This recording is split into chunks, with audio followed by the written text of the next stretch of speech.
Hey guys, in this video, I'm going to talk about how do you 10x your impact? How do you actually scale yourself in a business? Check it out. There was a book that I read a number of years ago that really changed my perspective. It's called E-Myth Revisited, or E-Myth and then E-Myth Revisited. And I want to read you guys a quote from this. It's a really important reminder for business owners. If your business depends on you, you don't own a business, you have a job. And it's the worst job in the world because you're working for a lunatic. Thank you, Michael, the author of that book, for that one, because the truth is, I was a bit of a lunatic in how I had operated. I was the guy who couldn't let anybody else do anything. And, it's something that I consistently work on getting better and better and better at, because as we've gotten to new levels, I've had to learn more about that, right? As we got to the next level, the next level, the next level, it was a learning experience for me. If it is wholly and only dependent on you, you do have a job. You have to show up. And by the way, I know tons of business owners who do that and are super underpaid. Not only are you working crazy hours for something where you're taking on way more risk than, a person who's not, but you're also doing that and not getting paid very much money. How does that make any sense? Nobody I know started a business so that they could do everything themselves, yet they kind of start to do that. So my take on it is everybody in the organization is wearing part of my hat. So it's my job to make sure that they know how to do my hat. As you look at an organization, it's just progressively smaller and smaller pieces of hats. And that doesn't mean that smaller means it's less important or anything else. It's not. It's just more specific to that one area. So a person who's a senior executive over a whole division is going to have responsibilities that span that whole division. They're going to be looking at things that involve the whole division. Whereas a person who's managing accounts is going to be managing their accounts and looking at how do you grow the business within your account. So up and down the organization, it's all a part of the hat. So my view is the CEO, the guy who's the one who runs the company, every single hat in the organization is your hat.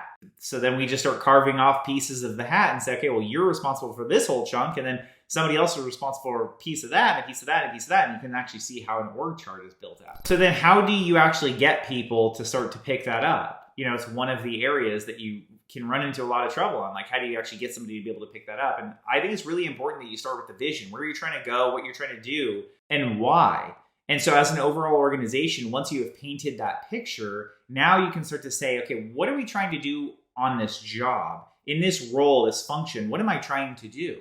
A lot of people will hire somebody and then they just tell them, okay, great. So go do this. Okay, go and start. And then the guy goes and starts, and it's this like chaotic thing. And it's like, well, okay, so step back for a second, think about it. What are we actually trying to do here? What is the goal we're trying to go for?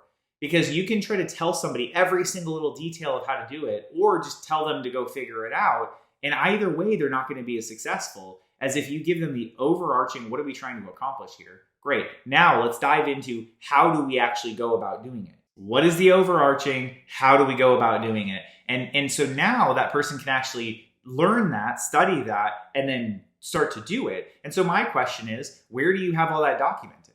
Where do you put all that training?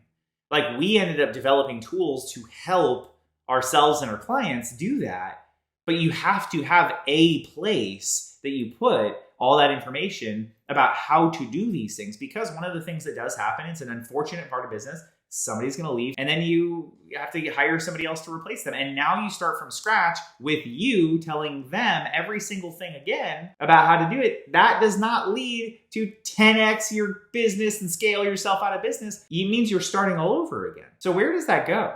Think about that for a second. How easy is it for somebody to refer back to it, to access it over and over and over again? Because people will need constant reminders about how to do something. And that doesn't mean that somebody's stupid. That's called being human. Like, you're not going to study something once and then never have to refer back to it again. And if you don't provide it somewhere, then you know what they're going to do. They're going to talk to somebody else, and that may or may not be correct. And then they're going to ask somebody else. And then they're not going to ask, they're going to do it wrong, et cetera, et cetera. So the whole point here being, what we're looking for are these natural channels, these natural groupings of types of tasks, and they just get smaller and smaller in the organization, or more and more specific is a better way of saying that. And then my job is to make sure that they know how to do their jobs. My job is to make sure that somebody can competently do their job. And if they're missing that knowledge, it's on them to come to me, and it's also on me to make sure I'm looking enough that I'm catching those points and being on top of it.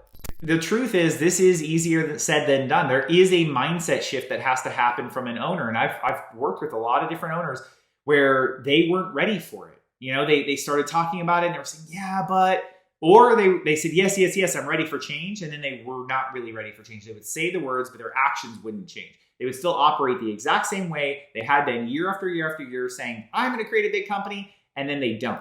The reality is it's going to require a mindset shift of not just being the all-star in the company. I don't want to be Michael Jordan in my business. I want to be Phil Jackson, who's the coach that was there with Michael Jordan. I want to be that guy. I want to be the guy who helped the team go out there and create stars. That's what I want. I want to contribute to people and just and actually encourage them to be the stars that they are. Help them, give them the skills, give them the training. And you'll be surprised, a lot of people are way more capable than you might give them credit for. So where do you even start? Like, you're overwhelmed, you got all this stuff going on. I started with just looking at what was coming to my plate, what was coming my way. Every single day I started paying attention, what's coming my way? And then I would go, okay, is this my job or is this some other person's job that if I spend a little bit of time to train them, if I spend a little bit of time to carve this thing off, make it very clear on how they do it, I can actually turn it over, give it to them, and then train everybody else that's where you send that to from now on. I'm telling you guys, you start to put in some time every single day working on this, and you can start to work yourself out of all these small hats that you get sucked into and work up in the organization. Thanks so much, guys. Like this video, subscribe. I'll see you guys in the next one.